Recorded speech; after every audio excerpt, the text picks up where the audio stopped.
Hello students. Today we will be doing a chapter from your supplementary reader. The name of your chapter is A Midnight Visitor by Robert Arthur. There are three main characters in this story. Ozable, who was a secret agent or a detective,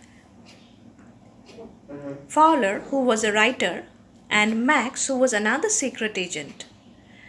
Here, Max is referred to as the midnight visitor because he had come uninvited to meet Ozable late at night to collect some important documents.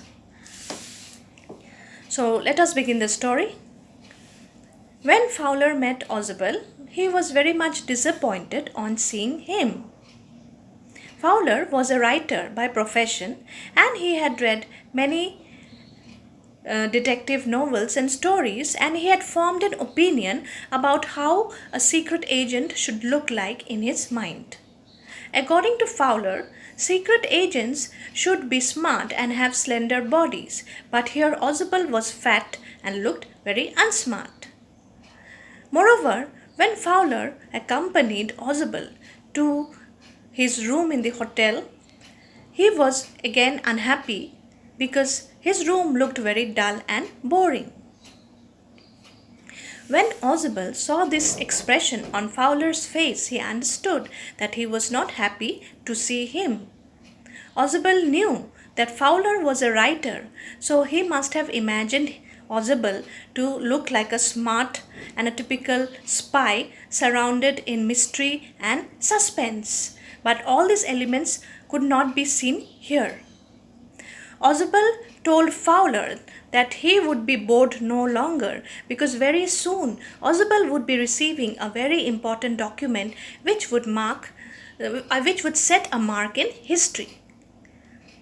As Ozable opened the door to his room and switched on the light, both he and Fowler got a shock because halfway across the room stood a man with a pistol pointing towards them. This person was none other than Max, who had come to take the documents from Ozable. Now Ozable did not feel scared. He went and sat down very calmly in his armchair and spoke in a very cool manner.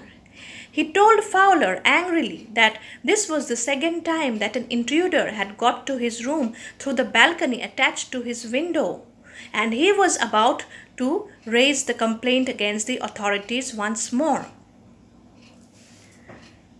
At this, Max was surprised because he did not know about the balcony, else he could have got in from the balcony. He had got in actually using a passkey to his room. While they were talking, a knock on the door was heard. Max asked who could that be, and Ozable told very calmly that it must be the police because since such an important document was about to be delivered to Ozable, he had asked for protection and it must be the police who had come to check on his safety.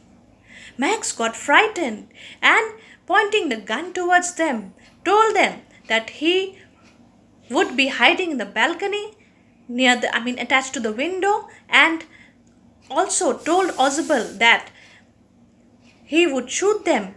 He would shoot them if they informed the police about his existence in the room. When the door opened, it was not the police. It was Henry, the waiter, who had come in to serve them drinks. Actually, when Ozable had entered the hotel with Fowler, he had informed Henry, the waiter, that since there was a guest with him, he would want some drinks to be served after a while, and Henry had come as expected.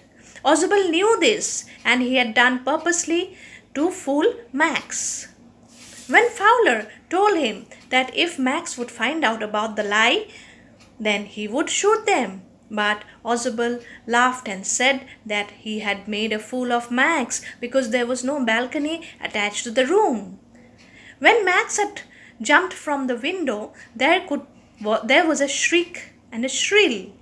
That means Max must have fallen down and injured or must have died. Fowler was really very impressed in the end. Ausable had proved to Fowler that though he did not have the looks of a typical spy or a detective, but he had great presence of mind and a very great imagination which helped him save himself as well as his guest from an intruder. So Ausable proves to us that never judge a book by its cover.